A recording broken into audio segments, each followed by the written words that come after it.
This is Ag Matters PM from the Iowa Agribusiness Radio Network, brought to you by the Iowa Soybean Association. Your daily recap of the information that affects Iowa's farmers, producers, and consumers, right here in the heart of the heartland. With reports from our award-winning broadcast team of Dustin Hoffman, Riley Smith, and Mark Magnuson. Now, from the IARN studios in Des Moines, here's Riley Smith. Good day and welcome to Ag Matters PM from the Iowa Agribusiness Radio Network. I'm Riley Smith. Today is Thursday, January 4th of 2024. Still hard to believe that we are in 2024 already, and so glad you could join us for today's show. In today's episode, I talk with new USMEF Chair Randy Spronk about the opportunity he's been presented, as well as some of the things he's looking forward to. We also have a check of that ag weather outlook, but first, let's run down the markets. It's time now for the Ag Matters PM Closing Market Summary, your source for market analysis and settlement prices from the day's trade in Chicago, courtesy of the folks at agmarket.net. At the end of another trading day in the ag marketplace, we're talking with Kaden Sweeney of agmarket.net. First off, Kaden, how did those grain markets look today? Yeah, really, in the grand scheme of things, from my opinion, a pretty quiet day overall. We got corn closing today up a penny or so.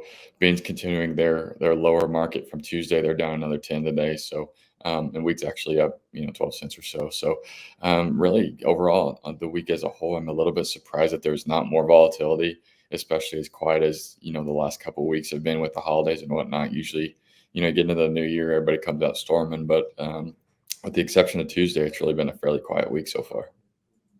Well, it's interesting because it does kind of seem like the markets almost have that, the New Year's hangover of not really wanting to do anything and move on with the, kind of carrying on that trade. And like you said, that volatility. But once we start to see that action pick up again, a lot of the focus is still on South America, right?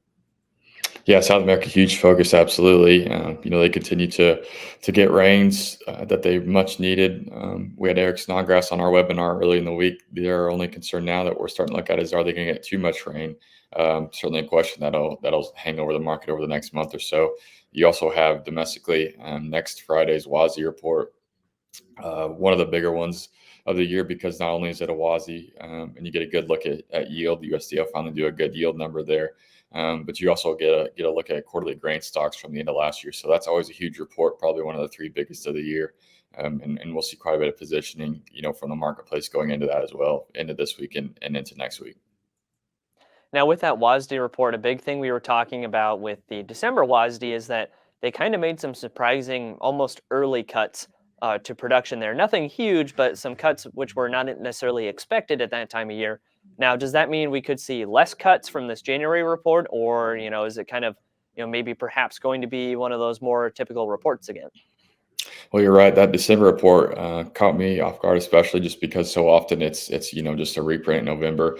And in that report, they trimmed exports, if I remember correctly, a little bit. So yield, I think, will be the biggest number here, because again, this is kind of when you are getting a pretty good look of what final yield's going to be close to. It certainly can change over the coming months, but this is usually a really good look at that. The trend, the past couple of WASIs has been corn yield and bean yield both coming up. So if that trend continues, we'll be over a 175 corn yield and over a 50 bean yield. I think the market's probably got quite a bit of that baked in already. I just think, everybody's bearish right now. It's kind of hard not to be when you look at our domestic picture. But if we can get any type of yield cut, I think we're almost sitting on kind of a powder keg where a market's looking for a reason to go up.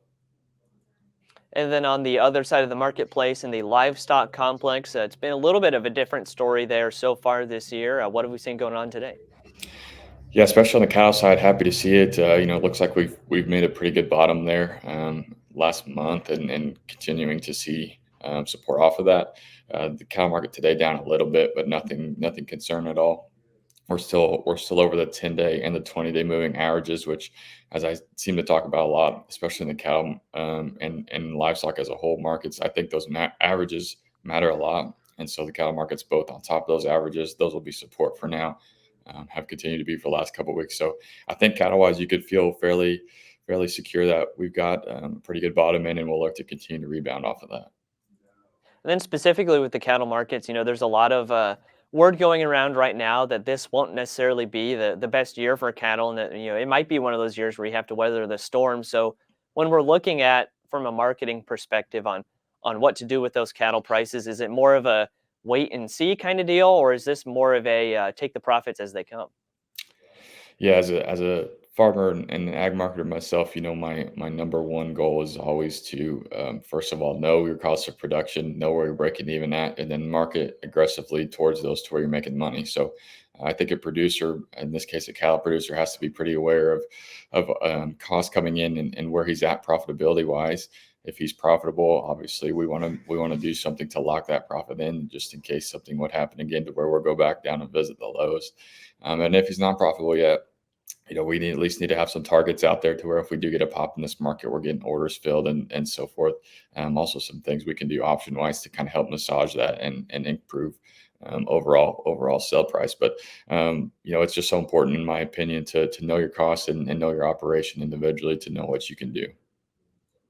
And then with those swine markets as well, a little bit more of a positive outlook there. What did we see in the lean hogs today? Yeah, hogs today, I'm looking off the April contract up 275, which is certainly a welcome look after what we've seen early this week. We've not quite got back to even on the week, but certainly took a good chunk out of that loss today. But again, kind of the opposite side of the coin from the cattle markets. Hog market has broken below those 10 and 20-day moving averages, and that's kind of offered resistance to this market recently. I think that's going to continue. If you're looking for a rally, you want to see that market get through those moving averages, and it just has not been able to recently. So until we do, I think those averages are going to continue to hold coming in there, take over 175, 176 area on April. All right, Kaden, lots of great information today. For those of our listeners and viewers who'd like to get in touch and learn more from the folks at agmarket.net, how can they do that? Yep, just go to our website, agmarket.net. New year, good time to get a good marketing plan together for both old crop and new crop. We're doing quite a few positions for both, trying to get as much profit into this thing as we can. So reach myself or anyone from our team there, agmarket.net. Great talking with you as always, Kaden. We look forward to getting more market analysis from you soon. Yeah, appreciate it, guys. Have a great one. That again was Kaden Sweeney of agmarket.net. Let's go ahead and take a look through the market window at iowaagnet.com for those closing prices. March corn up 1 1/4 at 466 1/2. March soybeans down 9 1/2 at 1267 1/2. March soybean meal down 4.20 at 376.20. Soybean oil down 44 cents at 48.16. Chicago wheat up 13 1/4 at 613 1/2. Kansas City hard red wheat up 4 1/4 at 625 3/4. Minneapolis spring wheat up 2 3/4 at 711 1/4. March oats down 2 3/4 at 365 even. On the Merc, February live cattle down 72 cents at 171.12. January feeders down 140 at 224.67. February lean hogs up 375 at 69.05. Pork cutout up 272 at 81.72. And January Class 3 milk down a nickel at 15.26. And that's been a check of the markets here on Ag Matters PM. We're going to go ahead and take a quick break to hear from our sponsor, the Iowa Soybean Association and the Soy Checkoff. When we come back, I talk with USMEF Chair Randy Spronk. This is Ag Matters PM. Iowa Soybean Association is driven to deliver for Iowa's 40,000 soybean farmers. We're proud to provide objective agronomic research, a helping hand with soil and water stewardship, and timely industry news powered by the Soybean Checkoff. Learn more at iasoybeans.com. Welcome back to Ag Matters PM on the Iowa Agribusiness Radio Network. I'm Riley Smith. There's a new chair of the U.S. Meat Export Federation. He's Randy Spronk. He's been around the meat industry, across the Midwest and across the country for quite a bit of his career, and he's got lots of experience. Had the chance to catch up with Randy at the NAFB convention last November and talked about some of the things that he's excited for as the chair and some of the things he's really looking forward to being able to do from that position. We are here at NAFB convention down in Kansas City talking with Randy Spronk. He is the new USMEF chair, newly elected USMEF chair. And obviously, Randy, you've been through the industry quite a bit. Just tell us a little bit about your journey through your career so far in the meat industry. Hey, good morning. It's a pleasure to be here with you, Riley. Actually started really more on the policy side here. President of Minnesota Pork Producers, past president of the National Pork Producers Council. Really worked hard through that career here to talk about free trade agreements, lowering tariff, lowering non-tariff trade barriers, so we had more opportunities to export beef, pork, and lamb worldwide. From that, spent two terms on the executive committee of U.S. Meat Export Federation, and actually been in the officer rotation here for 3 years. So just assumed the chairmanship of U.S. Meat Export Federation. So pinnacle of the career. So. And being that you've been in those positions throughout your career, what's it been like to kind of see the evolution of the policy and kind of see U.S. pork products expand, across the globe, really? I'll really start. We actually had our annual meeting in New Orleans just last week. We had a discussion from 2 governors. And you realize how important governors or state trade missions to foreign countries makes a difference. Governor Pillen from Nebraska was there. He'd just been in Vietnam. You actually had former governor of Iowa, Terry Branstad, received our Michael J. Mansfield Award. Obviously, he was ambassador to China. He talked about the trade trips that he took with Iowa corn, Iowa beef, Iowa soybean, Iowa pork, to foreign countries, Japan in particular, promoting that. I'm going to tell you about my story. In 1999, I went on my first free trade agreement, or my first trip to Tokyo, Japan, with Governor Jesse Ventura. Was in USMEF offices in 1999, actually promoted U.S. pork and U.S. beef in 1999, just returned there this last year with the Heartland Tour.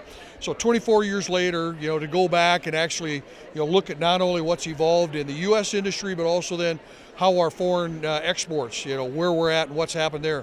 1999, we were a net importer of pork not that many years before that. To today here, 27 to 28% of our products are exported. So a big change that's happened.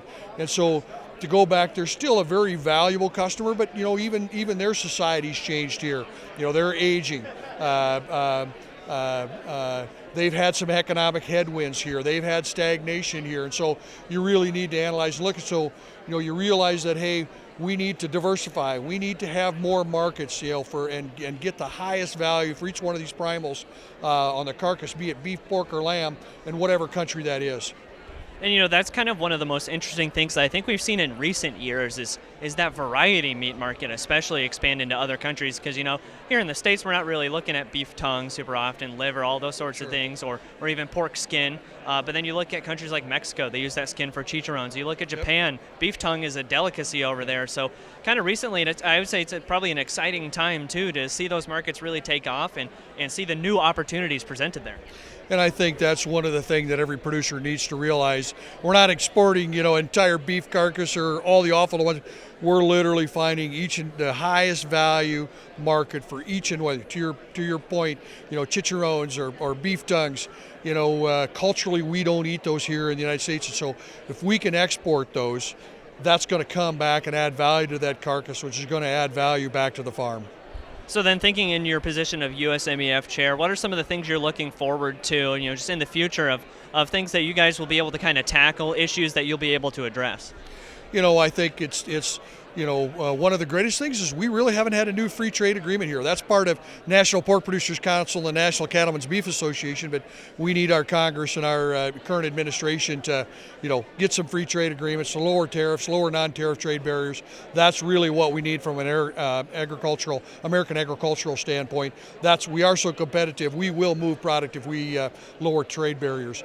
Second one is that marketing of it. How do we there again understand culturally? How do we, when we enter a new market here, to the wholesaler, to the grocery store, to the retailer, how do we promote? Well, how do we differentiate U.S. products so that another competitor can't take it away from us here?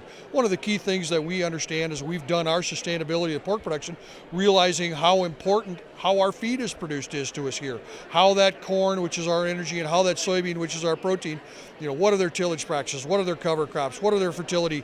We need to understand that because those consumers in those countries are asking about our sustainability, and that really comes down to our beef checkoff and our pork checkoff and our corn checkoff and our soybean checkoff. We need to be able to understand, how that feed is utilized to be able to grow that protein, to be able to export it.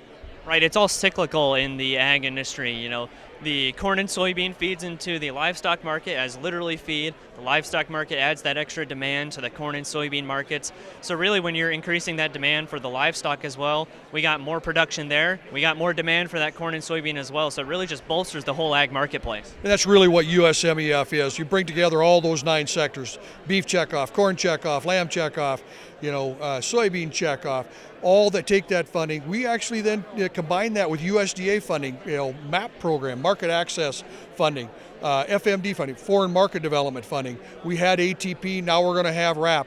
Actually, we're in cooperation with our U.S. government to promote, agricultural products worldwide. So the funding from checkoffs, and specifically corn and soybeans, are very important to exporting beef, pork, and lamb worldwide. Randy, lots of great information today. Is there anything else just you're looking forward to in your new position, or just with the USMEF in general, that our listeners and viewers should know about today? We just really want to promote beef, pork, and lamb exports worldwide, so that we can continue on the multi-generational traditions we've had in agriculture in the United States. Randy, thanks for taking the time to visit with us, and again, congrats on your new position as USMEF Chair. Thank you very much. Pleasure to be with you. That again was new USMEF Chair Randy Spronk. Let's go ahead and take a look at that ag weather outlook.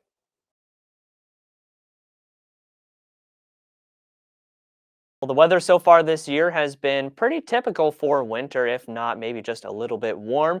Those temperatures hovering around freezing for today and tomorrow. Cloudy skies as well, and if you're in certain parts of the state, mostly in the western part of the state, you could see some foggy conditions as well. But otherwise, not too much to complain about, although there is the potential for snow to move in this weekend. So let's see what the National Weather Service has in store for the next 24 hours.